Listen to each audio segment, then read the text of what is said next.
Bien, se ve bien, ¿cierto? Súper, súper, súper. Entonces, hermanos, muy buenas tardes ya. Les saludo a todos los que están conectados en esta fría noche de día miércoles. Vamos a partir ya con nuestra lección número 3, que va desde la página 21 a la página 30, ¿bien? Y que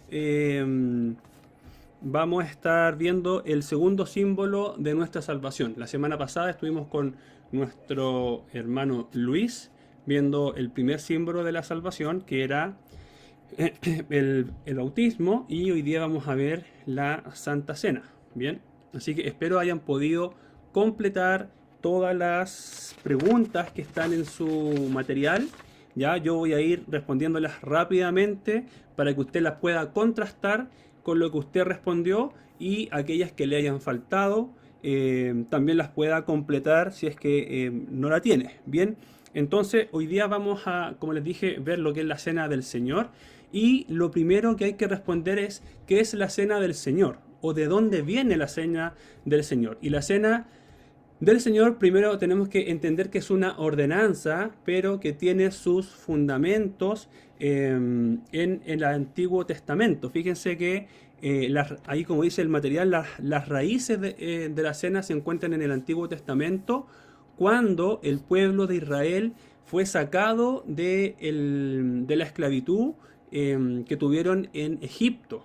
Bien, ellos salieron de Egipto, fueron salvados por nuestro Señor, y después de esa obra poderosa y milagrosa que hizo Dios con su pueblo de Israel de rescatarlo de la esclavitud, entonces se instauró lo que es la Pascua. Y la Pascua para el pueblo de Israel era un memorial o una forma de recordar esa salvación que les dio Dios a ellos, de rescatarlos, como les dije, de la esclavitud a la cual ellos estaban siendo expuestos bajo, digamos, el pueblo de Egipto. Bien, entonces eso es lo primero que podemos decir respecto a la cena del Señor. Bien, ahora, eh, acá, acá se habla de un concepto que es la redención. Y acá dice: la Pascua es símbolo de la redención. Y básicamente la redención significa cuando alguien va a dar un pago por un esclavo para, en el fondo, sacarlo de esa condición de esclavitud. ¿Ya? Entonces, nosotros como pueblo de Dios hoy día, ya en el Antiguo, o sea, en el Nuevo Testamento, hemos sido redimidos por nuestro Señor y Salvador. Él ha hecho un pago por nosotros en la cruz para sacarnos de esa condición de esclavitud en la cual nos encontrábamos bajo el gobierno del pecado. Entonces es lo mismo un poco que hizo también Dios en el Antiguo Testamento con el pueblo de Israel. Bien.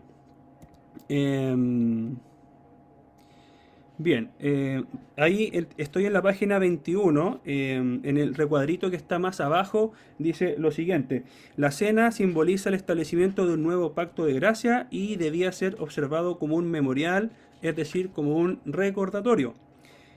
Tanto el pan como el vino son representaciones simbólicas del cuerpo de Cristo. La idea de que Jesucristo se transforma literalmente en el pan y el vino milagrosamente es contraria a la idea de la revelación bíblica. Es decir, nosotros no creemos que cuando uno celebra la Santa Cena, el vino y el pan se transformen literalmente en el cuerpo y en la sangre de Jesucristo. Ahí vamos a ver un poco más de ese punto un poquito más adelante. Eh, Después dice: este es otro de los símbolos que nos encontramos en el cristianismo, que nos habla de nuestra salvación. Efectivamente, un símbolo que habla de nuestra salvación, aparte del bautismo, que si se recuerdan era cuando uno se sumerge en las aguas, como que muere a la antigua vida, y cuando se sale de las aguas es como que uno resucita o viene a vivir en una nueva vida en Cristo, ¿ya? Entonces uno muere y uno vive después en ese acto del bautismo.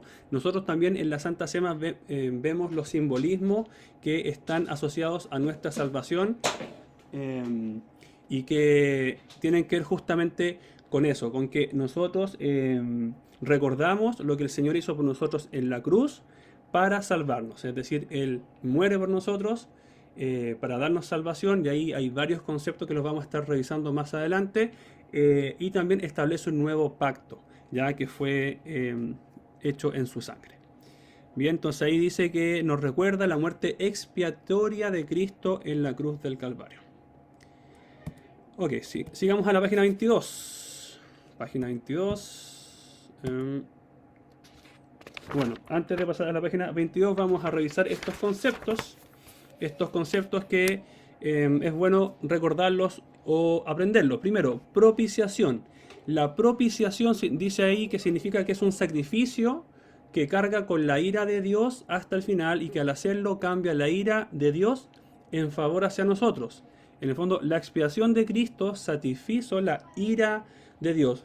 El sacrificio de Cristo fue propicio, o sea, fue aceptado para aplacar la ira de Dios.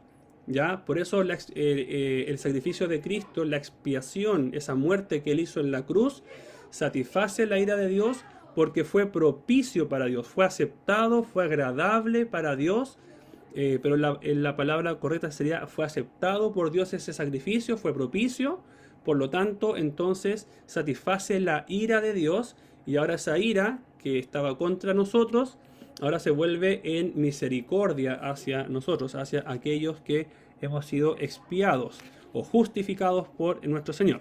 El segundo concepto es expiación, y ahí dice obra que hizo Cristo en su vida y muerte para ganar nuestra salvación al ocupar nuestro lugar en su vida y muerte. ¿Ya? Entonces él hizo una obra de expiación, ¿ya?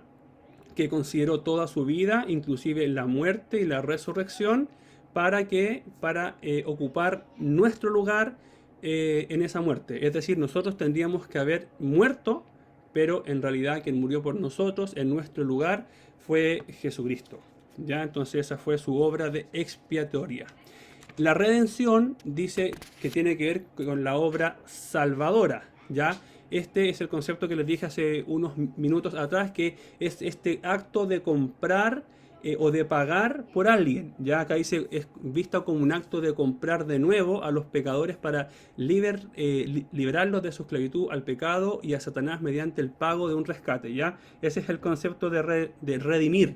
¿Ya? Es pagar un pago en rescate de alguien. ¿Ya? Y sacarlo de esa condición en la cual se encontraba. ¿De qué condición nos saca nuestro Señor Jesucristo? De la condición de pecadores. Bien, ¿y cuál es el pago que él tuvo que hacer? Obviamente lo conocemos muy bien, fue ese pago en la cruz, al derramar su sangre por nosotros y morir para pagar por nosotros. Morir como un cordero inmolado.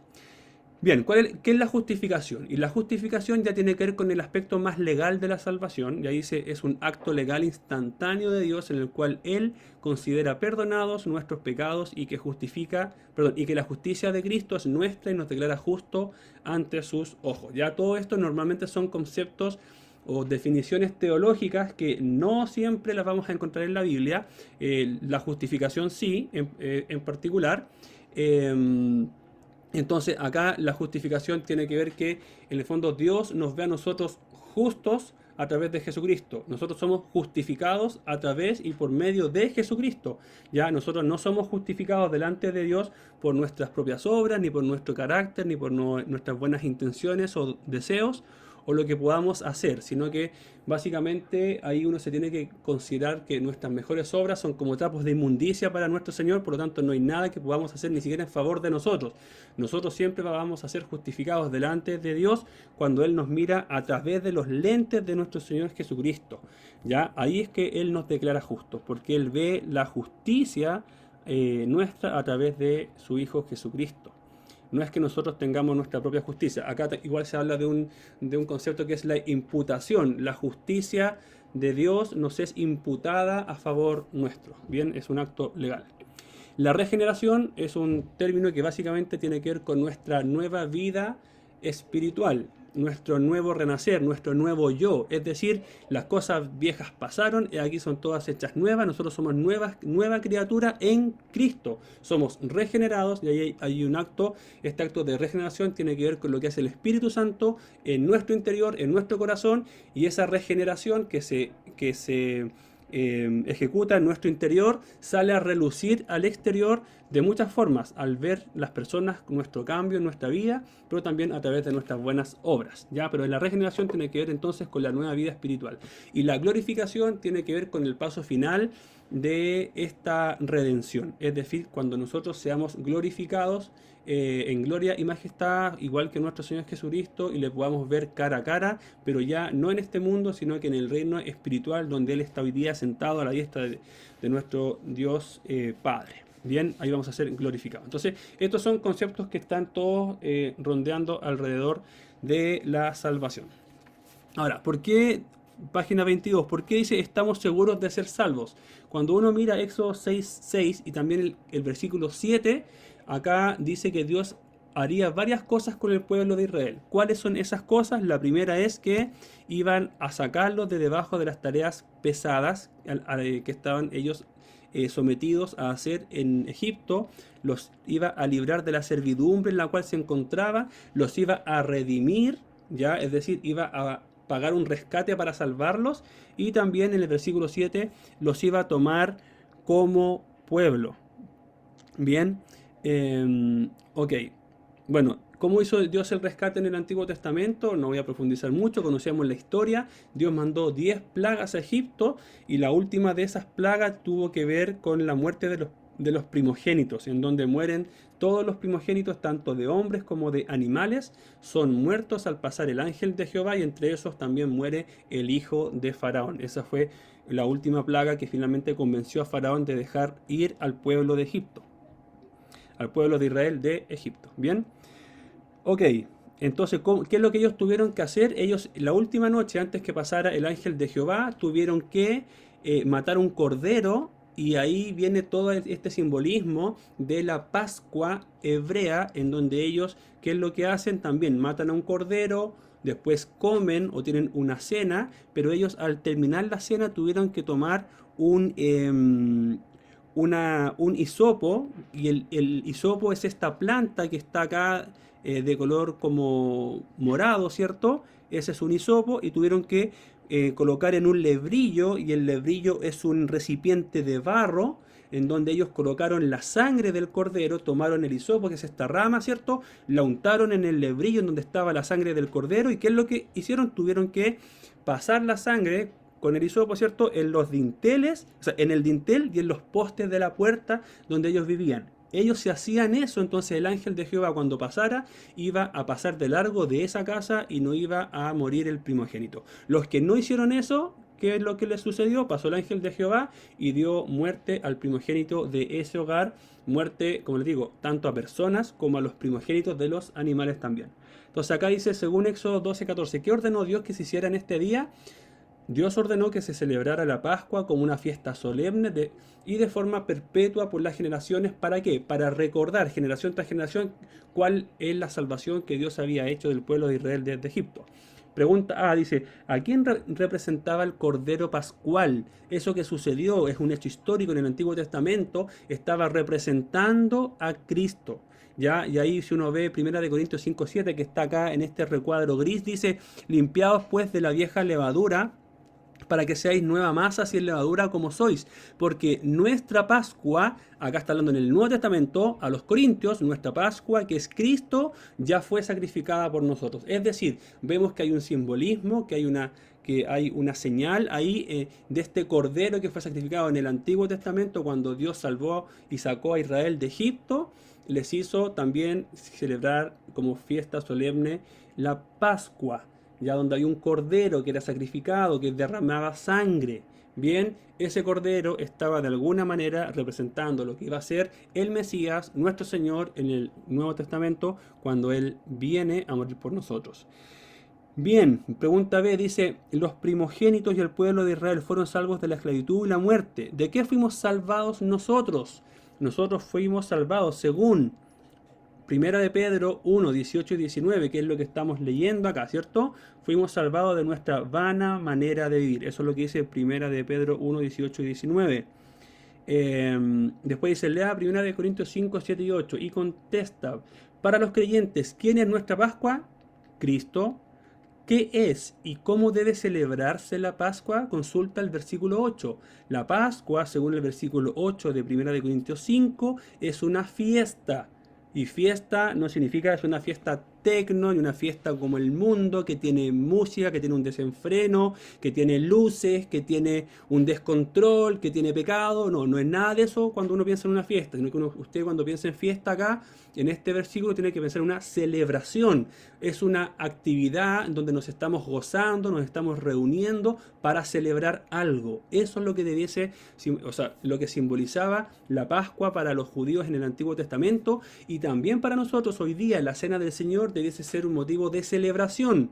¿Ya? Y cómo, ya que dice, cómo se debe celebrarse la Pascua, y se debe celebrar libres de pecado y de maldad, según el versículo 8. Es decir, nosotros cuando vayamos a participar de la Santa Cena, debiésemos también considerar de qué manera estamos participando de esta celebración que tiene para nosotros un significado en nuestras propias vidas. ¿Lo estamos haciendo libres de pecado y de maldad, como dice el versículo 8? Ahí cada uno tiene que examinarse, y vamos a ver que esto también Pablo lo toca en 1 Corintios 11, cuando él describe un poco cómo se tiene que hacer la celebración de la Santa Cena. Y pregunta C, dice, ¿por quién fue sacrificado Cristo como nuestra Pascua? Bueno, la respuesta es esta: por nosotros, los hijos de Dios. Bien, vamos a la página 23. Página 23. Lo que no es la cena del Señor. ¿Ya? Lo primero que tenemos que entender es que la cena del Señor fue instituida por nuestro Señor Jesucristo. ¿Ya? Eso es lo primero. ¿Y quién recibió esta ordenanza para instituirla en la iglesia? La recibió Pablo. Y a usted, cuando le pregunten normalmente qué versículos se utilizan para celebrar o para estar en comunión en la Santa Cena, se usan los versículos que están ahí en 1 Corintios 11, del versículo 27, del 23 en adelante. Ahí usted puede tomar hasta el 34 o hasta el 32. Pero fíjense cómo parte Pablo en 1 Corintios 11, versículo 23. Pablo dice así: porque yo recibí del Señor lo que también os he enseñado. ¿Qué dice acá Pablo? Yo recibí de Cristo lo que también les estoy enseñando, que el Señor Jesús, la noche que fue entregado, tomó pan, y ahí él parte relatando cómo se debiese celebrar la Santa Cena. Bien, entonces, primero fue instituida o instaurada por nuestro Señor Jesucristo. Ahora, vamos a ver al menos dos cosas de qué es lo que no es la Santa Cena. La Santa Cena, primero, no es un sacrificio. O sea, el sacrificio, dice ahí el punto número 1, de Cristo no se repite cada vez que se celebra la Santa Cena. ¿Qué queremos nosotros decir con esto? Que no es que nosotros en la Santa Cena estemos sacrificando a Cristo cada vez que la celebramos. Eso no significa la Santa Cena. Bien, entonces no significa que en la Santa Cena estemos nosotros sacrificando nuevamente a Cristo. Cristo fue sacrificado una vez y para siempre, y no es necesario estar sacrificando constantemente a nuestro Señor Jesucristo para ser salvos. Fíjense entonces lo que dice acá en Hebreos 10 del 11 al 14. Usted ahí tiene que ir completando esas líneas. Entonces dice: ciertamente todo sacerdote está día tras día. Estoy ahora en el cuadrito del medio de la página 23. Dice: ministrando y ofreciendo, que va ahí, muchas veces los mismos sacrificios que nunca pueden quitar los pecados. Acá está el autor de Hebreos hablando de los sacerdotes en el Antiguo Testamento, que ellos día tras día estaban ministrando en el templo de Israel, y están ofreciendo muchas veces los mismos sacrificios para aplacar la ira de Dios. Sacrificios de animales, sacrificios también de ¿cómo se llama? Bueno, eran vacas, eran corderos, eran también tórtolas, eran también temas de olores, de incienso, ofrendas mecidas también. Habían distintos tipos de rituales y de sacrificios para aplacar la ira de Dios o para obtener el perdón de Dios. Eso es lo que se hacía en el Antiguo Testamento. Pero Cristo, dice acá, habiendo ofrecido una vez para siempre un solo sacrificio por los pecados, se ha sentado a la diestra de Dios, porque con una sola ofrenda hizo perfectos para siempre a los santificados. Es decir, ¿a quiénes Dios, o sea, Cristo, hizo perfectos para siempre con esta única ofrenda que fue su cuerpo, que fue su vida, a nosotros los santificados. Nosotros somos los santificados por el Señor, somos los justificados por Cristo y no necesitamos que Cristo nos esté nuevamente justificando o limpiando o santificando. Él ya lo hizo y fue una sola vez y para siempre. Permítame ir a 1 de Pedro 3:18, que también lo dice. Ahí si usted quiere lo anota, no está en los apuntes. 1 de Pedro 3:18 dice, sabiendo que fuiste rescatados de vuestra vana manera de vivir, la cual recibiste de vuestros padres, no con cosas corruptibles. Perdón, me equivoqué. Ahora sí estaba en el 1:18. Es 1 de Pedro 3:18. Ahora sí. Dice, porque también Cristo padeció una sola vez por los pecados, el justo por los injustos, para llevarnos a Dios, siendo a la verdad muerto en la carne, pero vivificado en espíritu. Una sola vez Cristo tuvo que morir. Entonces, por lo tanto, no tiene y no estamos sacrificando a Cristo en la Santa Cena. Lo estamos recordando. Y acá dice, nosotros celebramos con frecuencia la Santa Cena para recordar este sacrificio único, no para repetirlo. ¿Qué otra cosa no es la Santa Cena? La Santa Cena dice, no es un premio. Es decir, nosotros no estamos participando de la Santa Cena porque seamos dignos de participar en nuestras propias fuerzas, obras o méritos. ¿Ya? Ni tampoco creemos que esto es para una élite de hermanos de la iglesia. Por ejemplo, acá vemos que los testigos de Jehová ofrecen los elementos de la cena solo a aquellos que son testigos de Jehová, pero que son dignos de recibirla. Y esto nosotros creemos que es un error porque ninguno de nosotros es digno en sus propios méritos, como les acabo de decir.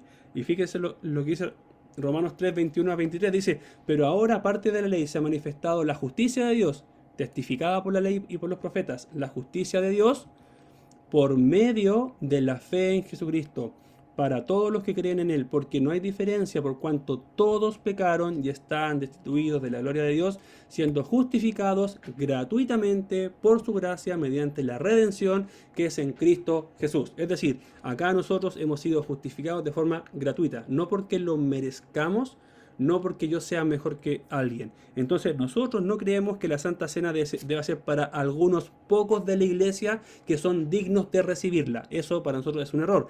Es para todo el pueblo de Dios que ha sido salvado, que ha sido redimido por su Señor Jesucristo, que ha sido apartado, que ha sido santificado.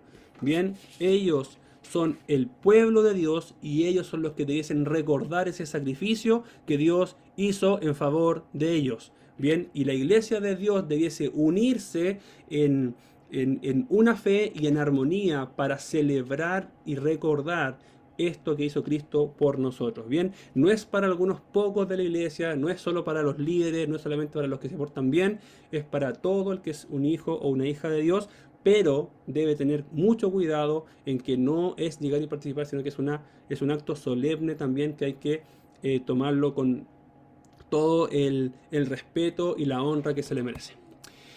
Vamos a ver un paralelo, hermanos, entre el Antiguo y el Nuevo Testamento de estos dos símbolos de pertenencia. Bien, o sea, de estos dos símbolos, uno que era en el fondo el bautismo y también la Santa Cena. El bautismo y la Santa Cena fueron instaurados en el Nuevo Testamento, pero en el Antiguo Testamento igual tenían su paralelo. Fíjense que estos dos son simbolismos. Uno simboliza una señal de pertenencia y el otro es un recordatorio de la salvación. Entonces, en el Antiguo Testamento tenemos que la señal de pertenencia era la circuncisión.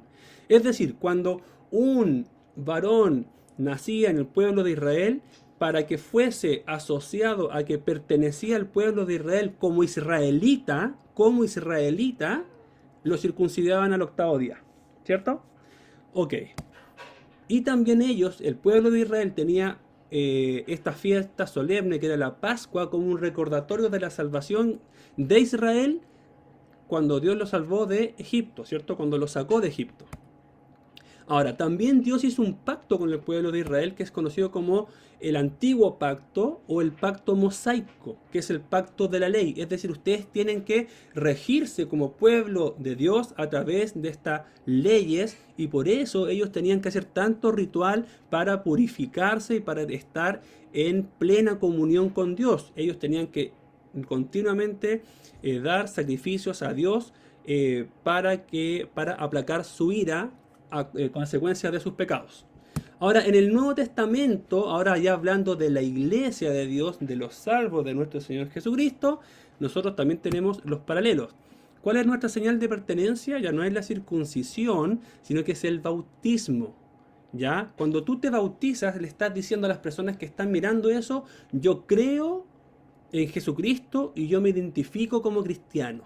Esa es tu señal de pertenencia. Por eso nos bautizamos, para en el fondo mostrarle a las demás que pertenecemos a Cristo, somos de Cristo y nos consideramos del pueblo de Dios, del pueblo cristiano. Ahora nosotros, en vez de celebrar la Pascua como los judíos, ¿qué es lo que hacemos como pueblo cristiano, como pueblo de Dios? Celebramos la cena del Señor. ¿Y por qué lo hacemos? Como un simbolismo que nos recuerda la salvación que Dios hizo a través de Jesucristo por nosotros. Y también ya no somos parte del antiguo pacto, no nos regimos bajo la ley mosaica, sino que nosotros estamos bajo un nuevo pacto, el pacto que es en Cristo, ya un pacto que es de gracia. Bien, así que bueno, ahí también hay unos versículos que ustedes pueden revisar para profundizar más en estos temas. Bien, página Página 24. La Santa Cena, una ordenanza de nuestro Señor. Tienen que leer ahí Lucas 22 del 14 al 20 y responder. Uno dice, ¿antes de qué acontecimiento celebró la última Pascua nuestro Señor? Antes de su padecimiento en la cruz. Ahí fue cuando la celebró en el monte alto nuestro Señor Jesucristo. ¿Hasta cuándo volverá a celebrar la Pascua nuestro Señor? Hasta que se cumpla en el reino de Dios. Es decir, cuando Cristo vuelva, ahí volverá a celebrar esta Pascua, este recordatorio de la salvación, junto con su pueblo, junto con la iglesia, hasta que se establezca completamente su reino. 3. Según el verso 19, ¿qué simboliza el pan? Simboliza el cuerpo de Cristo. 4. ¿Por qué debemos hacer esto? Porque Cristo dijo, o es igual a decir, Cristo ordenó que lo hiciéramos en su memoria. Ya, según Lucas 22, 14 al 20. Pregunta 5, según el versículo 20, ¿qué significa la copa de vino? La copa de vino es el nuevo pacto, simboliza el nuevo pacto en su sangre, la sangre de Jesucristo. Bien, perdón. Bien, eso por ahora, ya, eso. Sigamos a la siguiente página, página 25. Página 25.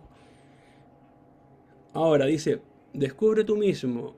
Hay que leer 1 Corintios 11 del 23 al 34 y contestar las siguientes preguntas. Ya las voy a leer y las voy a contestar. Dice, ¿de quién recibió Pablo, el escritor de la primera carta a los Corintios, la ordenanza de la Santa Cena? Según el versículo 23, como les dije yo hace un ratito, la recibió Pablo de nuestro Señor Jesucristo. 2. ¿Cuándo celebró este acontecimiento? La noche que fue entregado, ya en la última cena con sus discípulos. ¿Qué significa el pan? El pan significa el cuerpo de Cristo que por nosotros fue partido. 4. ¿Por qué debemos hacer esto? Porque Cristo mandó, ordenó, dijo o estableció que lo hiciéramos en memoria de Él. En memoria de Él tiene que ver con el recordatorio. ¿Bien? ¿Qué significa la copa? La copa significa un nuevo pacto que está solventado en su sangre. Por eso la copa es la que es como es el recipiente que contiene la sangre de Jesucristo, sobre la cual está hecha o es firmado el nuevo pacto. Ya cuando fíjense que con el tema de los pactos, no lo dije en la lámina anterior, pero siempre quien establece los pactos es Dios con el hombre. Nunca el pacto es establecido por el hombre hacia Dios. El pacto siempre ha sido establecido entre Dios y el hombre. Bien, y otra característica de los pactos es que para que se celebre un pacto tiene que haber derramamiento de sangre. Y eso es importante.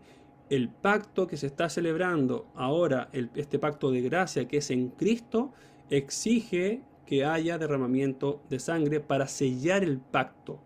Por eso Cristo tuvo que derramar su sangre y en su sangre se sella este nuevo pacto de redención que es por gracia, que es para a todos aquellos que creen en ese acto de sacrificio expiatorio que hizo nuestro Señor Jesucristo. Ahora, también el derramamiento de la sangre tiene que ver con el perdón de pecados, porque sin derramamiento de sangre no hay perdón de pecados tampoco. Entonces ahí la sangre de Cristo hace básicamente dos cosas o cumple dos funciones. Una es perdona, o sea, es propicia para aplacar la ira de Dios y que Él nos perdone nuestros pecados. Entonces era necesario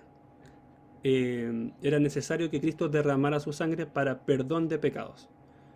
Y lo segundo que cumple la sangre de Cristo es que sella este nuevo pacto entre Dios y los hombres para darles salvación en Jesucristo. Bien. 6. Dice, ¿cuántas veces debemos celebrar la Santa Cena? Observe los versículos 25 al 26. Bueno, bíblicamente no se define un número específico de veces. Ya lo importante acá, más que la forma y la temporalidad, es el fondo. ¿Por qué celebramos la Santa Cena? ¿Para qué? ¿Cuál es el objetivo? ¿Qué buscamos con esto? ¿Es un ritual sin sentido y vacío? ¿O es en verdad una celebración que tiene un sentido y un objetivo para nuestras vidas?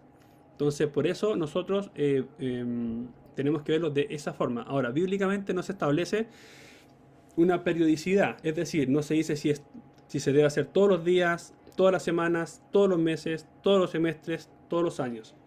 Lo que sí se dice que se debe hacer para mantener la comunión en la iglesia, para proclamar que nosotros estamos anunciando en el fondo la salvación de nuestro Señor y que Él también regresa, que nosotros estamos recordando la salvación que Él nos dio, que nosotros estamos teniendo comunión en torno a la salvación que tenemos en Cristo y también estamos obedeciendo lo que lo que Cristo nos demanda o nos mandó. Bien, por eso no hay una periodicidad, pero si uno quisiera saber, nosotros al menos en nuestra iglesia celebramos la Pascua una vez al mes. Bien, hay otras iglesias que lo celebran una vez al semestre, una vez al año y algunas una vez por semana. Bien.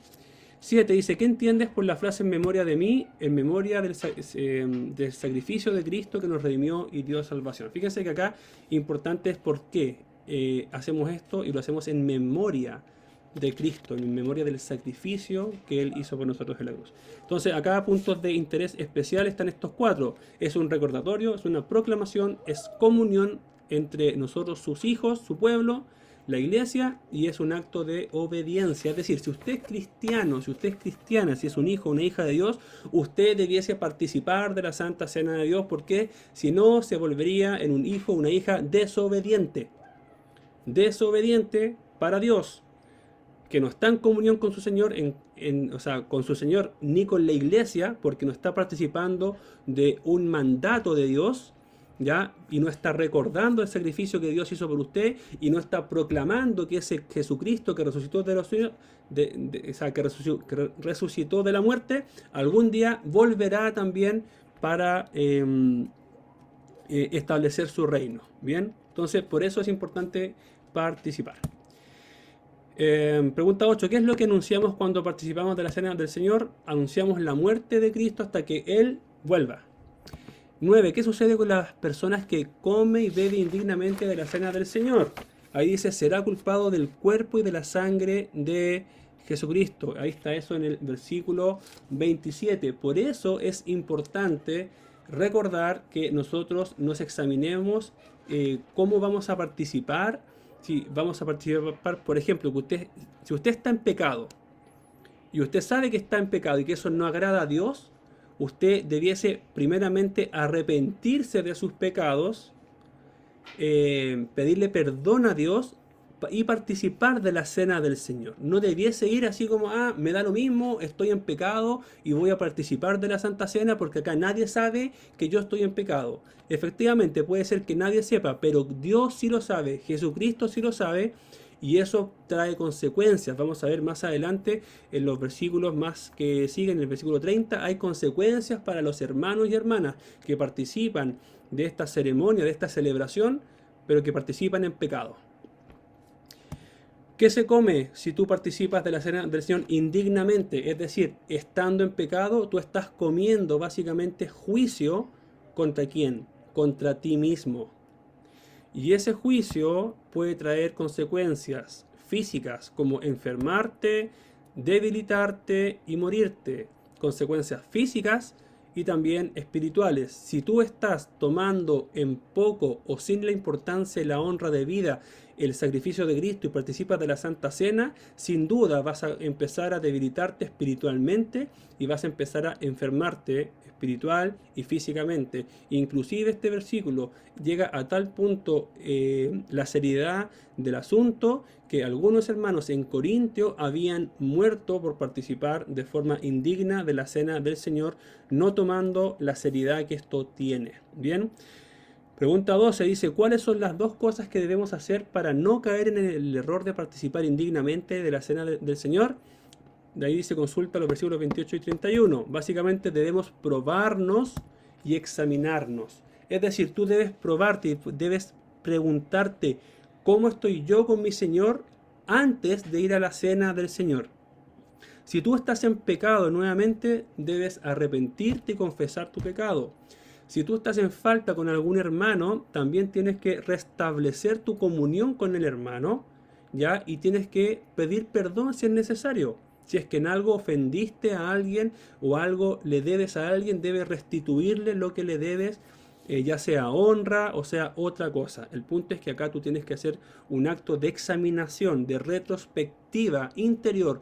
No tienes que ir a confesarle tu pecado a alguien, no tienes que levantar la mano en público y decir yo estoy en pecado. Es una examinación interior o íntima entre tú y el Señor, ya antes de ir a participar de esta celebración. 13 dice, hemos visto que la Santa Cena significa recordar y proclamar, según 1 Corintios 10, 16 y 17. ¿Qué significa para los creyentes la copa y el pan? Entonces, la copa significa la comunión que tenemos en qué cosa, en la sangre de Cristo. Es decir, la sangre de Cristo también es un símbolo de comunión entre nosotros porque somos redimidos por la sangre de Cristo y somos sellados en este nuevo pacto en que en la sangre de Cristo que fue derramada por nosotros para darnos salvación. ¿Y qué significa para los creyentes el pan? También significa la comunión que como iglesia tenemos en el cuerpo de Cristo. Es decir, nuestra común unión, lo que nos une, lo común entre nosotros como pueblo cristiano, como pueblo de Dios, es el cuerpo de Cristo y la sangre de Cristo. En conclusión es Cristo. Somos cristocéntricos, somos cristianos porque somos seguidores de Cristo. Eso es lo que significa ser cristiano. Acá en el cuadrito dice, participan de la cena del Señor todos aquellos creyentes que están en buena relación con Dios y los hermanos. Página 27 dice, de acuerdo a lo que hemos estudiado podemos llegar a las siguientes conclusiones. Primero, que la cena del Señor nos recuerda el sacrificio de Cristo. Segundo, que la cena del Señor nos recuerda la segunda venida de Cristo cuando dice hasta que Él regrese, hasta que Él vuelva. Ahí, 1 Corintios 11, 26 dice, todas las veces que comierais este pan y bebierais esta copa, la muerte del Señor anunciáis hasta que Él venga. Bien, eso es lo que dice ese versículo, hasta que Él venga. Punto 3, la cena del Señor es un acto de obediencia, o sea, lo tenemos que hacer porque Dios lo estableció así y así Él lo manda. 1 Corintios 11, 23 a 26 dice, haced esto en memoria de mí. Pero fíjense, es haced esto, háganlo, es imperativo. Bien, cuarto, la Santa Cena es un acto de comunión porque efectivamente todos ahí cuando participamos estamos teniendo comunión y estamos participando de algo que nos une, un punto en común entre todos nosotros, que es la muerte y el sacrificio de Jesucristo. Página 28. ¿Quiénes deben participar de la cena del Señor? Todos aquellos que han confiado en Cristo como su Salvador y que están en comunión con el Señor. Es decir, personas que no hayan aceptado a Jesucristo como su Señor y como su Salvador no debiesen participar de la Santa Cena. ¿Por qué? Porque no tienen en común con los que sí están participando a Jesucristo como su Señor y como su Salvador. Porque no tienen en común que ellos hayan aceptado en fe el sacrificio de Cristo. Por lo tanto, ellos son incrédulos, ellos son inconversos y no debiesen participar de la Santa Cena. Porque quienes deben recordar, quienes deben acatar y quienes deben celebrar la Santa Cena son aquellos que han sido redimidos por el Señor, no los que no han sido redimidos. ¿Ya? Entonces ahí es un imperativo. ¿Ya? Entonces, para que tengamos cuidado con eso. Bien. Entonces los que participan deben hacerse un autoexamen, como dijimos recién, para asegurarse de que están en buena relación con el Señor y con sus hermanos. Participar indignamente de la Santa Cena tiene 3 terribles consecuencias que ya las mencioné: enfermedad, debilidad e inclusive la muerte. Bien, ahora también les dije, si alguien tiene algún problema con algún hermano o alguna situación en particular y está en el acto mismo de la Santa Cena, está en el culto y están repartiendo los elementos y usted, el Señor lo confronta y el Espíritu Santo le muestra que usted está en pecado y usted se arrepiente, le pide perdón a Dios, usted debiese participar de la Santa Cena si es que se arrepintió y le pidió perdón a Dios. Ahora, si queda alguna acción después, posterior, que tiene que hacer, hágala, pero no se abstenga de tomar la Santa Cena. Es decir, imaginemos que yo ofendí a un hermano de la iglesia, yo estoy en la Santa Cena, la están empezando a repartir los elementos y yo me recuerdo de eso y el Espíritu Santo me confronta y yo digo: Señor, en verdad la embarré con el hermano, lo traté mal, lo insulté, le hice esto, lo otro, me arrepiento, por favor perdóname porque actué en contra de tu cuerpo, porque mi hermano es parte del cuerpo de Cristo, entonces al final actué en contra tuya, te pido que me perdones y que por favor me restaures. Participo de la Santa Cena y acto seguido voy a conversar después con mi hermano y también le pido perdón por todos los insultos o por todo el agravio que yo le pude haber hecho a este hermano, ¿ok? Pero la idea siempre es no abstenerse, sino que participar y ponerse a cuentas con su Señor. Ya, página 29 y vamos repasando lo que hemos estudiado hasta la fecha en estas 3 lecciones. Voy a leer y responder rápido para que ustedes completen en su material. Pregunta número 1 dice: a nuestra primera unidad la llamamos un libro único. 2. ¿Qué es la Biblia? Es la palabra revelada por Dios. 3. ¿Cuántas clases de revelación hay y cuáles son? Bueno, hay 2 clases de revelación. Está la revelación natural en la creación y está la revelación especial en la palabra revelada de Dios. ¿A qué clase de revelación pertenece la Biblia? A la revelación especial. La 5. La Biblia tiene 2 grandes divisiones que son Antiguo Testamento y Nuevo Testamento. 6. La primera parte de la Biblia tiene 39 libros, la segunda parte tiene 27 libros, que da un total de 66 libros en toda la Biblia.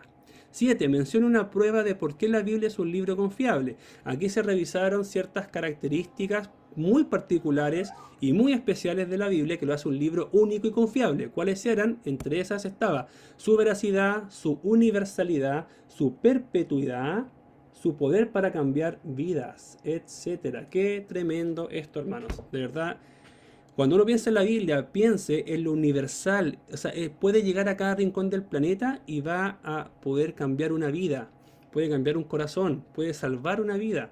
Es veraz, es real y es perpetua. Es el único libro que permanece a través de los siglos. No hay ningún libro que siempre se mantenga en el top 1 como la Biblia. ¿Por qué? Porque es un libro especial, es la palabra de Dios y por eso lo hace perpetua, que tiene poder para cambiar vidas y universal, está traducida en demasiados idiomas y lenguas. 8. ¿Cuál es la ciencia que más pruebas ha aportado a la veracidad de la Biblia? Y sabemos que es la arqueología, ¿cierto?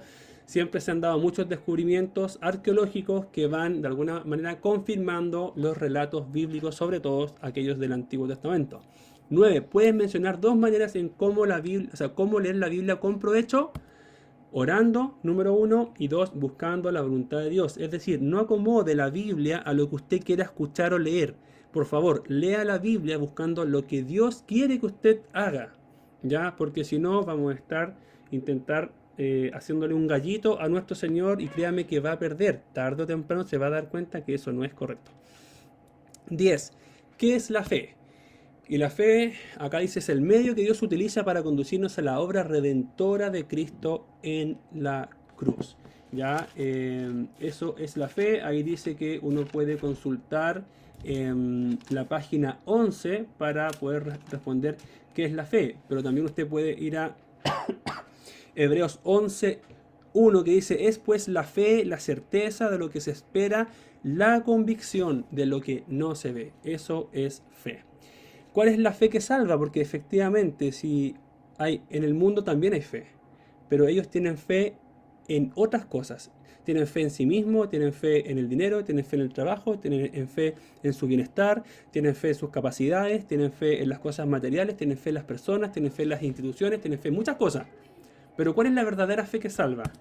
Es la fe en el Señor Jesucristo, quien murió por nosotros en la cruz. Esa es la fe salvífica. No hay otra fe que salve. ¿Podemos ganar la salvación? Marca una X la respuesta. Claramente no la podemos ganar porque todas nuestras obras son como trapos de inmundicia, hermano. Así que no insista, por favor. No insistamos en eso. 13. ¿Cuáles son los dos símbolos de nuestra salvación? El bautismo, ¿no? Lo vimos la semana pasada y hoy día estamos viendo la Santa Cena del Señor. Y por último, página 30, dice, bajo la manito, dice, la primera unidad la llamamos un libro único, la Biblia. A la segunda unidad le llamamos dos símbolos de nuestra salvación, que son bautismo y la cena del Señor. Esos son los dos símbolos de nuestra salvación. Y siguiente dice, el bautismo es un símbolo de que el creyente muere al pecado y resucita una nueva vida en Cristo. Siguiente punto, el bautismo simboliza que el creyente es lavado en la sangre de Jesucristo. Simboliza la resurrección del creyente con Cristo. Y el bautismo significa para el creyente someterse al señorío de Cristo. Y eso es fuerte porque muchas veces nosotros decimos Señor, Señor, y no estamos ni ahí con nuestro Señor y hacemos lo que nosotros bien nos gusta, bien nos parece o bien nos place. Así que cuidado con eso porque nosotros al decir que nos identificamos como creyentes, como cristianos, significa que yo soy un seguidor de Cristo. Yo estoy aceptando a Cristo como mi Señor, estoy aceptando su señorío sobre mi vida. Y esa es una pregunta que todos debemos hacernos. ¿Realmente acepto el señorío de Cristo en mi vida? ¿O lo acepto hasta por ahí nomás, o hasta donde yo quiero, o hasta donde me conviene, ¿cierto? Siguiente punto, significa dar testimonio público. El bautismo significa dar testimonio público de la fe en el Señor Jesucristo. El bautismo identifica al creyente con la muerte de Cristo, identifica al creyente con la resurrección de Cristo. ¿Y qué significa la palabra bautismo? Significa poner en, sumergir o lavar en agua. ¿Qué significan las palabras bautizándolos en el nombre del Padre, del Hijo y del Espíritu Santo? Significa ser propiedad de aquel en cuyo nombre se bautiza. Es decir, cuando tú te bautizas en el nombre del Padre es porque tú eres y perteneces al Padre. Pero en nuestro bautismo, que es por inmersión, nosotros siempre bautizamos en el nombre de la Trinidad, en el nombre del Padre, en el nombre del Hijo y en el nombre del Espíritu Santo, porque ellos son el único Dios creador del cielo y de la tierra y a quien pertenecemos. Bien. Siguiente punto. Básicamente el bautismo en agua nos identifica con el Señor Jesús en dos cosas. ¿Cuáles son? Consulta el cuadro de la página 19. Dice, el bautismo entonces nos identifica con la muerte y con la resurrección de Cristo. ¿Qué significa Santa Cena? Santa Cena es una ordenanza, es una orden, un mandato de Cristo que nos recuerda básicamente su sacrificio, que significó nuestra salvación, y que nos recuerda también que Cristo vuelve, que Cristo viene, que Cristo no se olvidó de nosotros y que Él está trabajando en favor nuestro y que va a regresar a poner punto final a la historia de esta creación en la tierra. Y último punto, ¿cuándo participamos de la Santa Cena? Hacemos 4 cosas importantes. ¿Cuáles son? Recordamos el sacrificio de Cristo, recordamos su segunda venida, obedecemos su mandato y tenemos comunión entre nosotros los creyentes. Bien, así que bien hermanos, eso es hasta ahora. Ahora viene la sección de preguntas. Así que...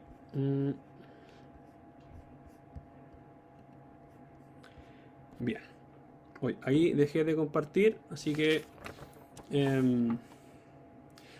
oiga, estoy con una picazón en mi nariz horrible, así que he estado todo el rato haciendo así, les pido perdón, pero ando como medio enfermo, entonces de verdad que me pica la nariz y no sé por qué, así que les pido que me perdonen por eso, esa informalidad. Bien, hermano, no sé si dejaron alguna... Ay, ¿qué pasó? Hay una página que no tienen, yo tampoco. Ah, ¿qué página le faltó? Que no se dice 21, Ah, pero donde aparecía lo que estabas mostrando de la propiciación, alcancé a ver, justo no estaba mirando la pantalla sí, y como que me... lo que pasa es que el material, esto, nosotros lo ponemos en unas presentaciones de PowerPoint y en las presentaciones de PowerPoint a veces colocamos ciertas imágenes o recuadros que no están acá. Entonces lo que vamos a hacer es que les vamos a compartir también las imágenes de PowerPoint en un PDF para que ustedes puedan tener en el fondo todo. ¿Les parece? Venga.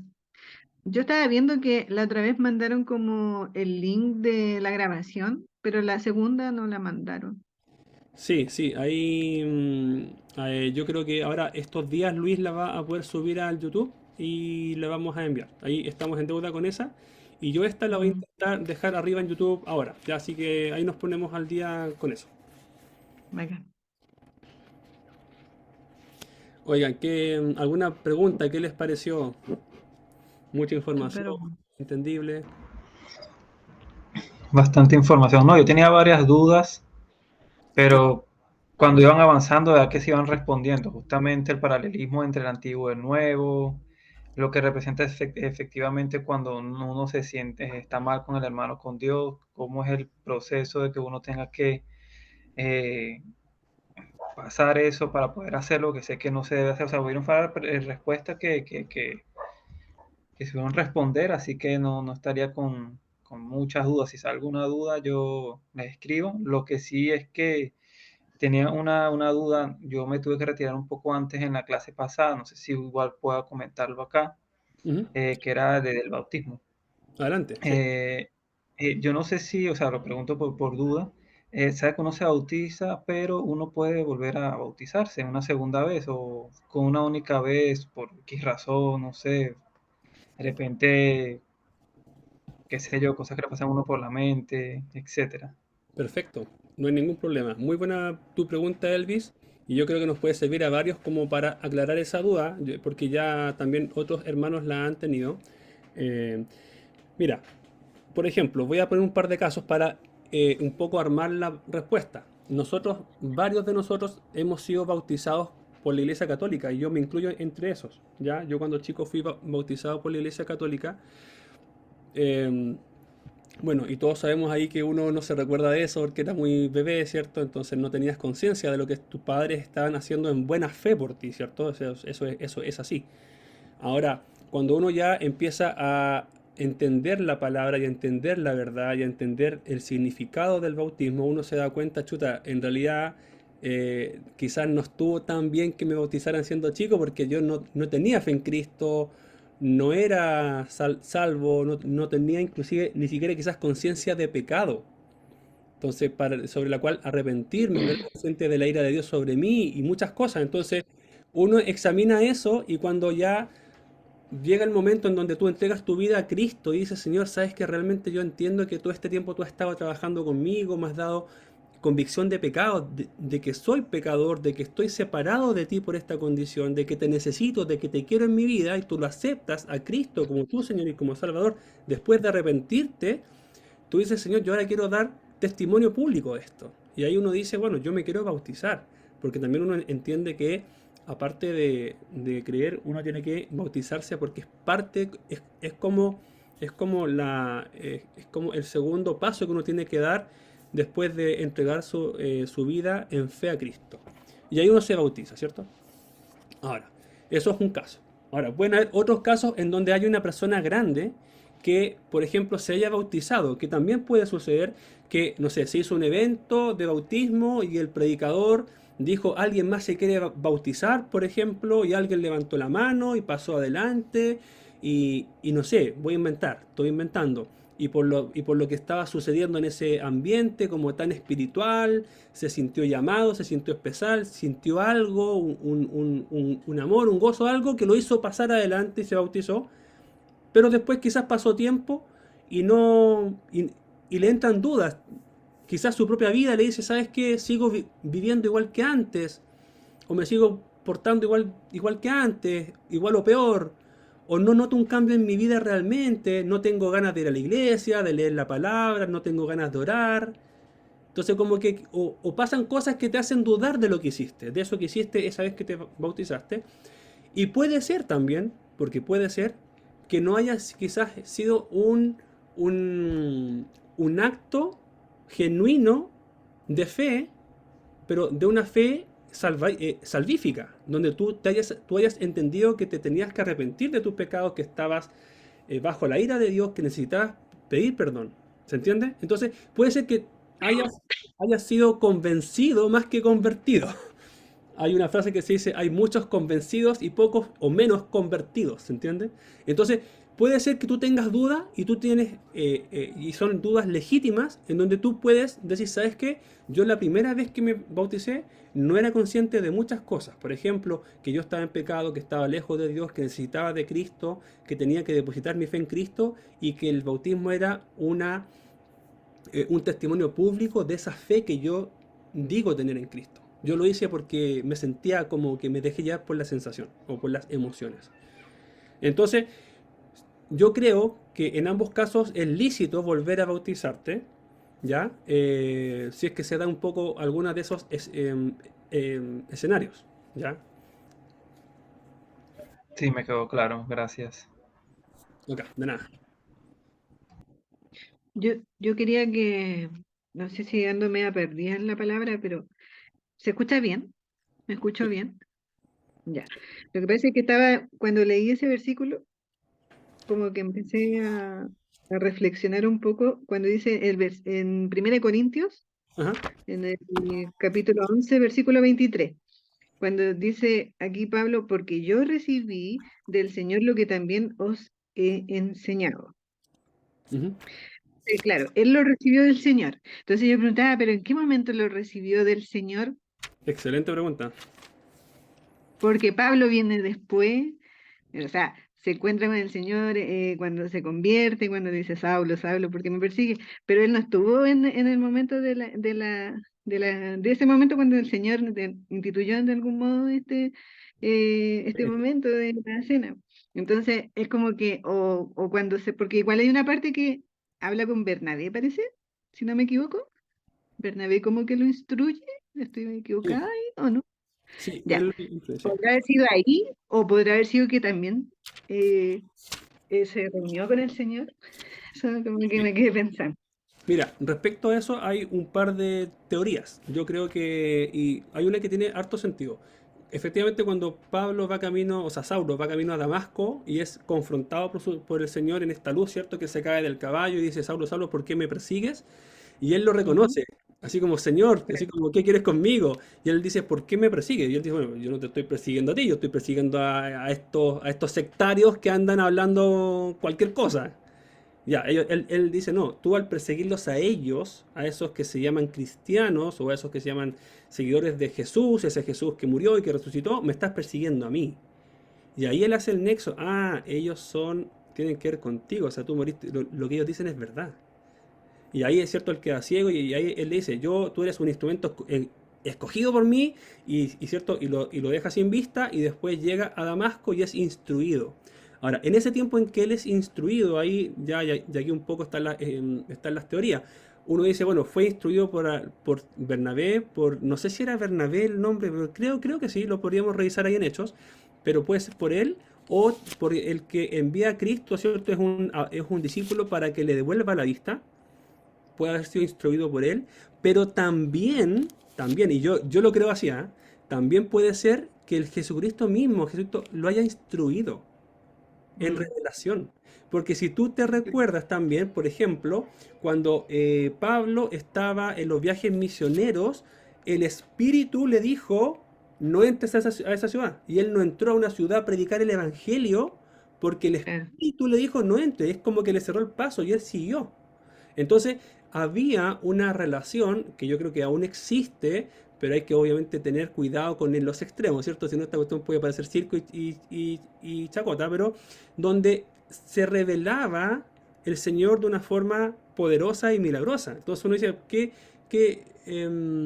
impide que Jesucristo se haya revelado y de una forma importante a Más Pablo? personas. Claro, sin necesidad que él haya estado los 3 años como los apóstoles. Entonces, Mm, puede ser efectivamente, y cuando uno ve la teología paulina y las cartas de Pablo, tú ves una teología, pero así, pero muy, muy buena, muy robusta, muy gruesa. Entonces uno dice, ¿de dónde sacó todo eso? Ahora, él era preparado, él era fariseo de fariseos, judío de judíos, tenía también la ciudadanía romana, era un hombre muy preparado, pero la teología que él da es tan robusta que uno dice, ¿de dónde sacó todo eso? Entonces, puede ser que él efectivamente cuando dice, yo porque recibí esto del Señor, bueno, el Señor se lo tuvo que haber puesto en su corazón o en su pensamiento, oye, esto hay que hacerlo así, ¿cachai? sí, gracias. Tengo No. una consulta. Adelante, Samir. eh, no sé si Pablo se bautizó. Excelente pregunta. Que yo recuerde, no hay un texto en la Biblia que hable del bautismo de Pablo. Claro, lo que pasa que, por ejemplo, en relación a la conversación anterior, ¿Mm? me hace pensar que una vez vi un video que, que planteaba la situación siguiente. Jesús vino a los judíos solamente, a predicar, al pueblo de Israel, no a los gentiles, en términos generales. Entonces le encargó a Pablo la tarea de predicar el evangelio a los gentiles. Entonces, como que de alguna manera los 12 apóstoles quedaron evangelizando en el pueblo de Israel y Pablo terminó eh, yendo a los otros lugares porque, que pertenecían al pueblo gentil. Entonces, pero igual Pablo, por lo que recuerdo, predicaba también haciendo el llamado del tema del bautismo. Sí, sí, mira, recordé el nombre del discípulo que usó el Señor para darle la vista a Pablo y para instruirlo igual en las cosas del Señor fue Ananías. Sí, aquí lo estaba leyendo también. Sí.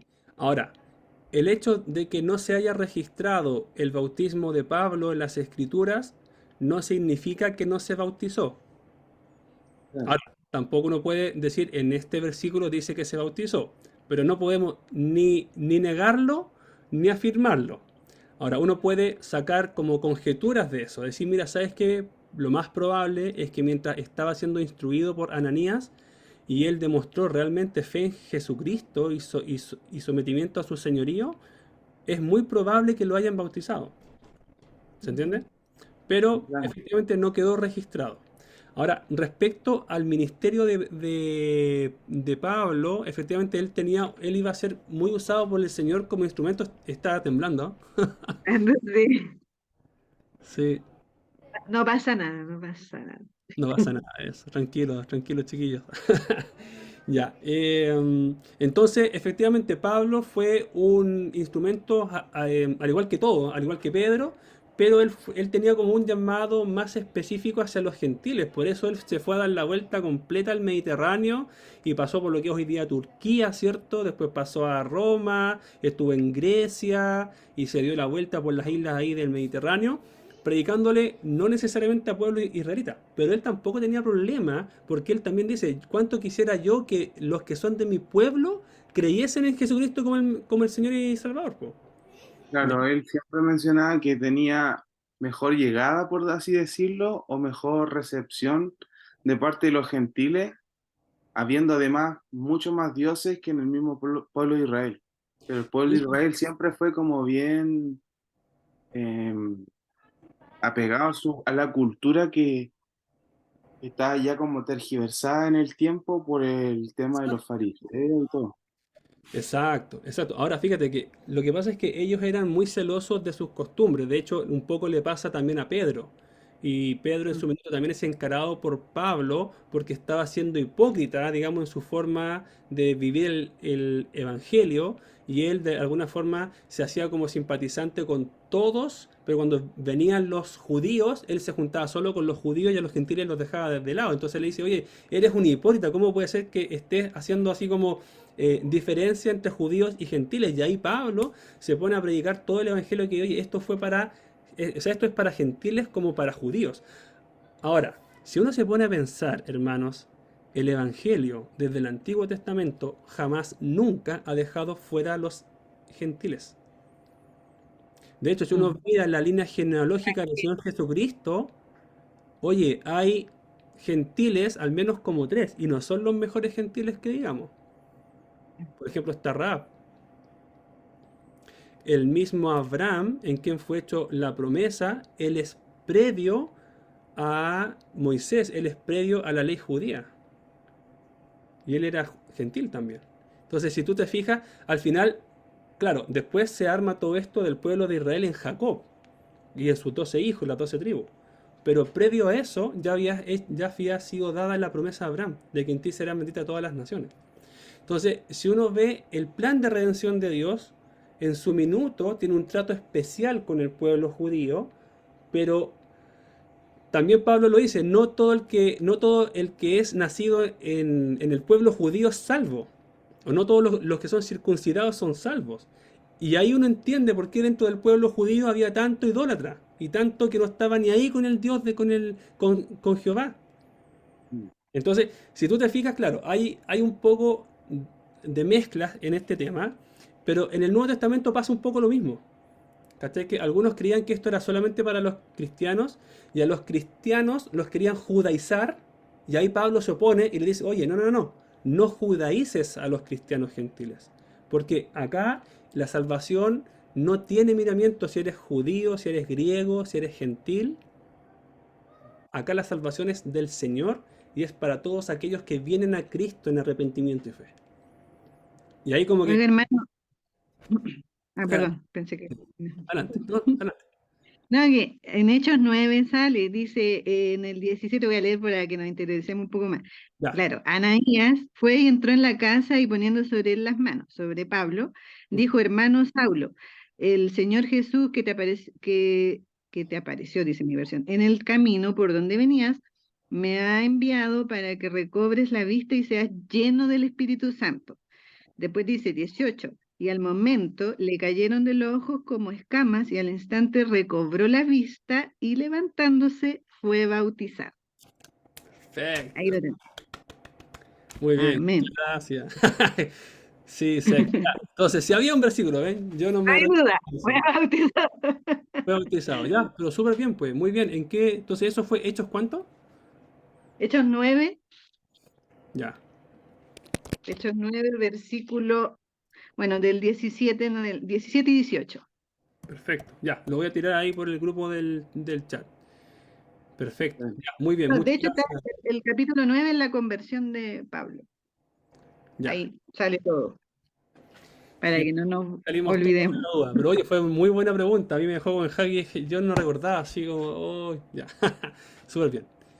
Ya, oye, ¿alguna otra pregunta o aporte o acotación?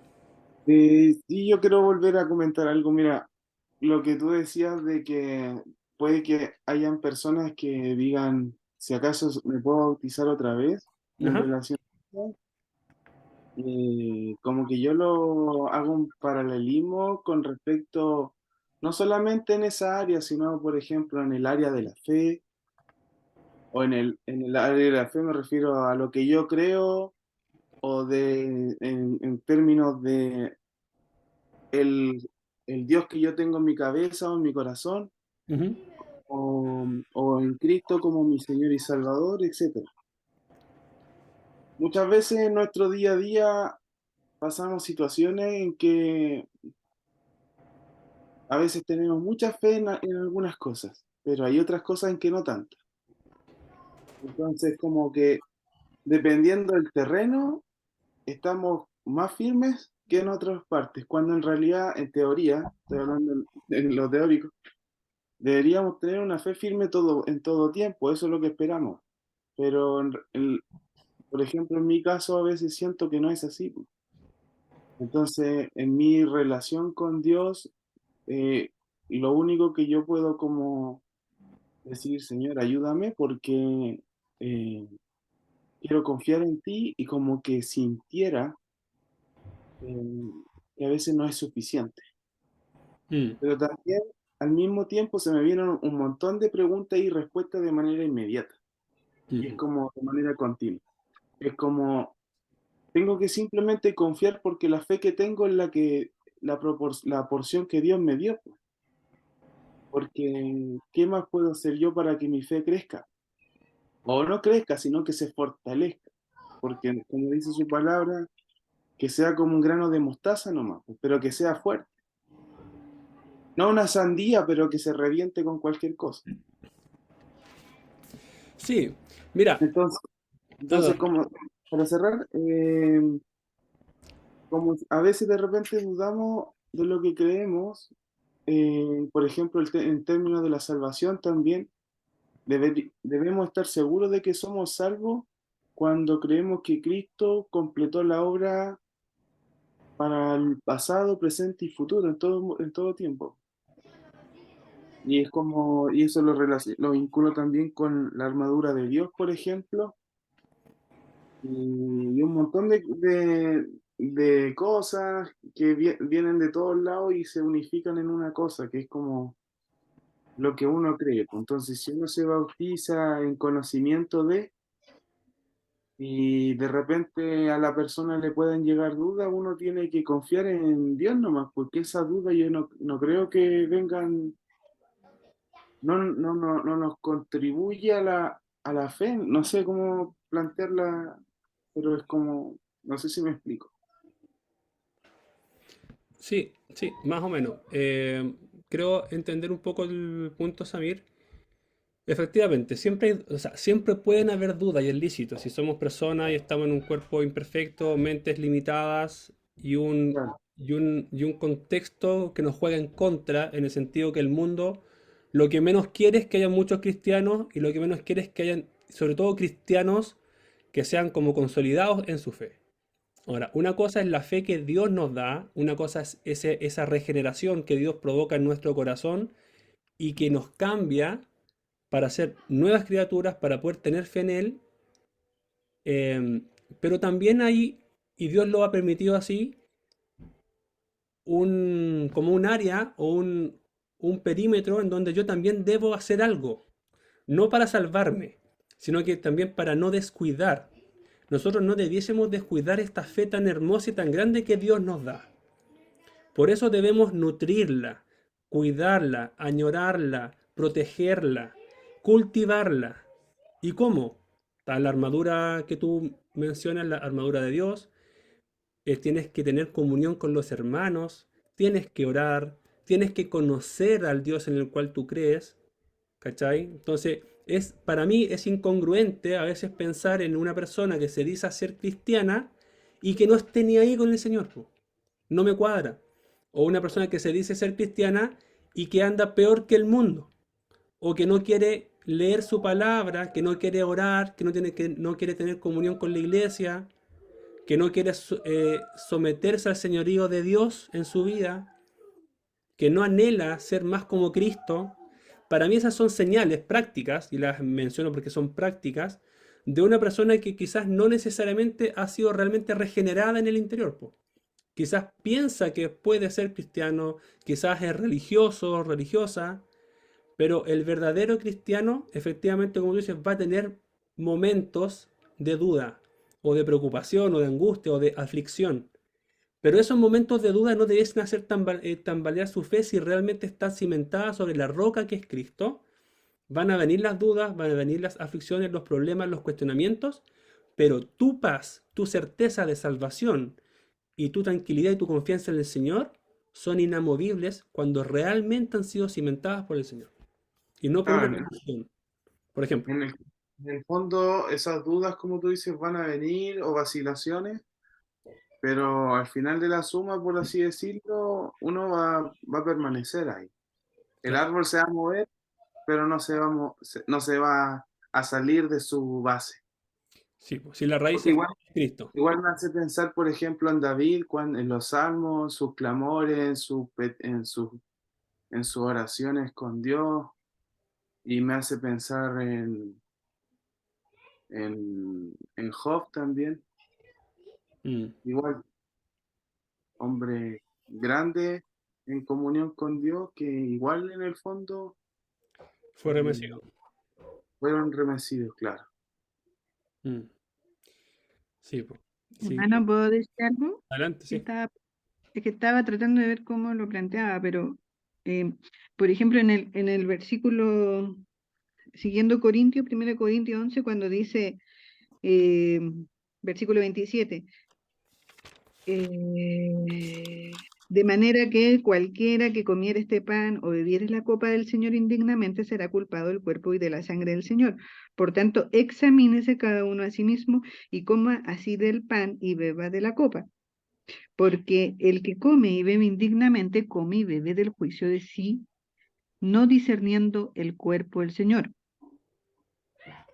Por lo cual hay muchos debilitados y enfermos entre vosotros y muchos duermen.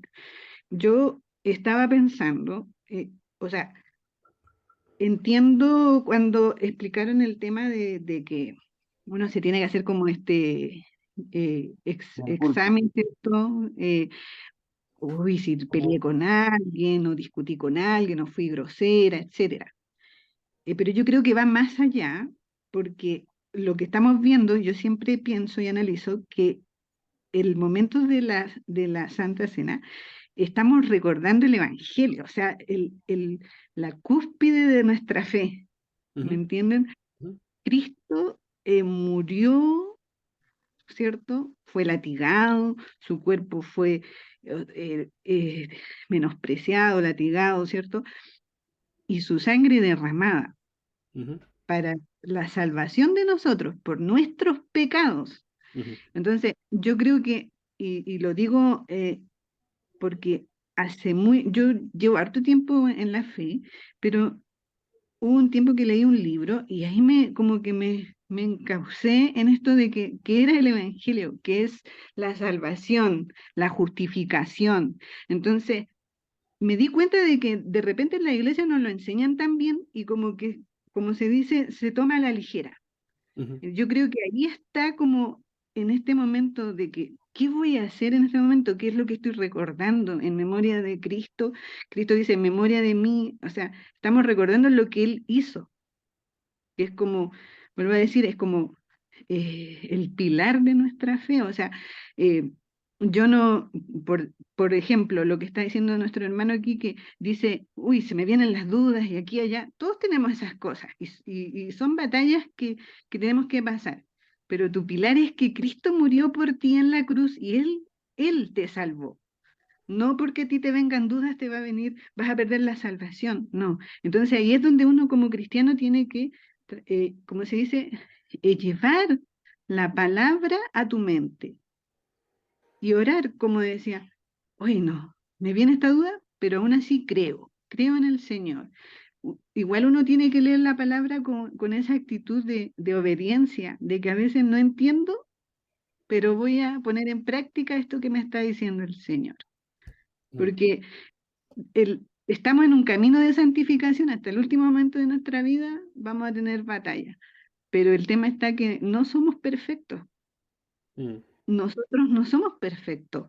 El único perfecto y justo fue Jesucristo que vino a este mundo a salvarnos. Nosotros Claro. vamos a andar en las obras que Él prepare para nosotros. Entonces, cuando nos equivocamos, porque pasa mucho también que a veces, inclusive el mundo nos critica que somos así, que somos así. Sí, así soy imperfecta. Yo a veces digo, por eso voy a la iglesia, porque sé que tengo defecto, porque sé que me equivoco, porque sé que tengo que cambiar. Entonces eso es súper importante igual, porque en el fondo es reflexionar qué hizo Jesús por nosotros. Y cuando hay personas que a lo mejor ni siquiera se han percatado de esta gran maravilla del Evangelio, de lo que Jesús hizo, y entonces van de repente y conmemoran este momento sin tener conciencia de lo que realmente significó su salvación. Sí, claro. De hecho, es tal cual como tú dices, Katy, ¿ah? Gracias, hermana. Sí, yo creo que hay que mirarlo como con esa profundidad que tú bien dices, con esa seriedad, con esa solemnidad y con el significado profundo que tiene para nosotros. Por eso, en el fondo, el examinarse o el probarse a uno es decir, o sea, claro, uno puede pensar en pecados como con algún hermano o alguna situación de pecado. Pueden ser muchos pecados, pero al final del día todos los pecados ofenden a uno, a Dios, al Creador, sea chico, sea grande. Pero en el fondo, además, es como, mira, no estés viviendo. Hermanos, de repente se privan de poder recibir este momento y de poder discernirlo y llenarse de esta alegría del Señor, del gozo del Señor. Entonces, Claro, igual es pero, como que, pero por está eso, bien como lo que decías, que igual si ya te encontré algo que que el Espíritu te exhortó y te dijo, después darse la tarea de hacerlo. Pero yo creo que más profundo es, ¿qué es lo que estoy haciendo? ¿Qué es lo que estoy conmemorando? claro, mira, es eso, pero ahora voy a dar un ejemplo un poco más rudo, un poco más extremista. Imaginemos que yo Ujú. estoy a punto de participar de la Santa Cena un día domingo y yo soy consciente que estoy siendo infiel a mi esposa y que estoy en adulterio, Ah, no, pero eso por ya. ejemplo. Ya, es feo el ejemplo, es duro, pero es decir, oye, realmente si yo participara de la Santa Cena en esa condición de pecado, es como que yo no estoy ni ahí con lo que Cristo hizo por mí, po. Ah, sí, sí, Porque obvio. me O vale, sea, ya, porque yo sigo en mi condición y voy muy descaradamente a participar como si nada pasara, a recordar lo que Cristo hizo por mí en la cruz, perdonándome mis pecados, y yo abuso de eso y sigo en mi pecado, sigo en mi pecado y sigo participando, ¿se entiende? Entonces, es como, sí. oye, examina tu vida y que no haya una contradicción en lo que estás por hacer, que es recordar un servicio tan profundo y tan grande e infinito que Cristo hizo por ti, no lo Ujú. menosprecies con una vida que no sea consecuente con eso que tú crees, ¿cachai? Entonces, un poco eso. Entonces, claro, tiene que ver como con todo. Claro, si es un pecado más chico, voy a inventar. Sí. M- Me peleé con mi esposa, ya, entonces pido perdón y saliendo del culto voy y me reconcilio con mi esposa. O con un amigo, con un hermano en Cristo. ¿Se entiende? Sí, es un poco eso. Sí, sí, no, sí se entiende. Sí, Súper. es verdad. Y yo Mm. creo que igual es un, como una, ¿cómo se puede decir? Como una piedra de tropiezo de nuestro pecado, porque en el fondo igual, de repente, como dices tú, uno abusa de la misericordia de Dios. Eso igual también hay que tener cuidado. Pero yo creo que igual, en el fondo, cuando empiezas, cuando hay una sinceridad y cuando ya estás, Dios está orando en ti, igual es como que, o sea, nosotros no somos quienes para juzgar a esa persona que también de repente no está discerniendo bien o no Oh, está claro. teniendo una consecuente, Sí, po. porque, o sea, lo único que podemos hacer es orar igual y creer que Jesús va a obrar en su vida, pues en algún momento va a hacer clic, pues, Sí, tal cual. Sí. Oye, porque em, eso. yo sé que varios se han ya ido, pero no quiero tampoco abusar del tiempo de los que estamos acá, hermanos. Así que no sé si alguien tiene una última pregunta como para ir cerrando, de los que quizás no han podido participar, o ya vamos cerrando. Hermanos, No, ninguna. Cualquier cosa ahí escribo. o por el grupo de WhatsApp las pueden tirar. ¿Todo bien por allá, Katy, Gabo? ¿Sí? Sí. Yanela, Luis, ¿sí? Claudio, ¿todo bien? Ya, qué bueno. Súper, súper. Ya, pues, entonces, ¿les parece que oremos para terminar? Y nos vamos al Amén. room. Así que, Luis, pues, hermano, ¿puede orar usted para cerrar, por favor? Claro que yes, man. Claro que sí. Oremos. Padre, gracias, Señor, por este tiempo que tú has permitido que podamos tener, Señor, con los hermanos.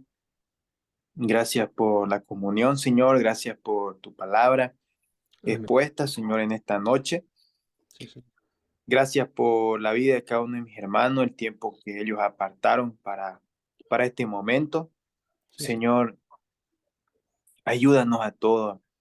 Abre nuestros ojos, nuestro entendimiento. Háblanos, Padre. sí, Háblanos a través de tu palabra, Señor. amén. Padre, como decía el apóstol Pedro, que crezcamos en la gracia, en el conocimiento de nuestro Señor Jesucristo. Y como oraba también el apóstol Pablo, Señor, que crezcamos en el conocimiento de nuestro Señor, en toda sabiduría e inteligencia espiritual, para que andemos como es digno del Evangelio, agradándole en todo, Señor, y llevando fruto en toda buena obra y creciendo en el conocimiento de Dios, Señor. Que ese sea nuestra oración, que ese sea nuestro sentir en cada uno de nosotros. Ayuda, Padre, fortalece nuestra fe, fortalece, Señor, nuestro espíritu. Amén. No, Padre, ayúdanos, guárdanos de todo peligro, Señor. Ayúdanos a que nos afirmemos cada día más y más en ti, Señor. Sí, Señor. Ayúdanos, Padre. Háblanos, haznos sensible a la voz de tu Santo Espíritu.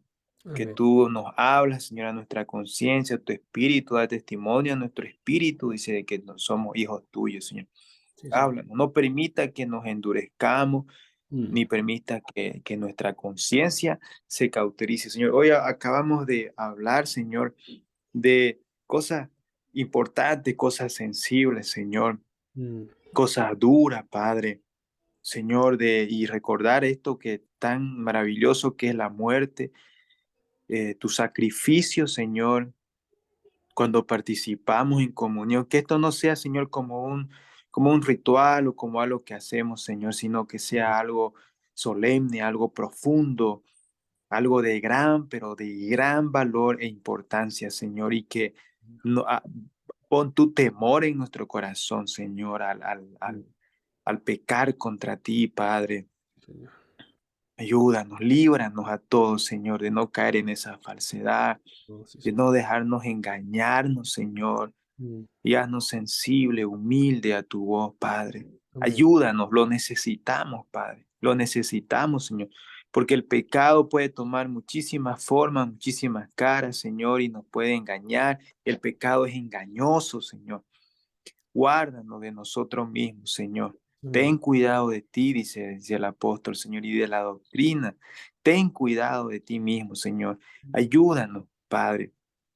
Ayúdanos, mi Dios, y que siempre nos veamos ah, a través de tu palabra, Señor. Veamos a nuestro Señor Jesucristo y crezcamos hacia su semejanza, Señor.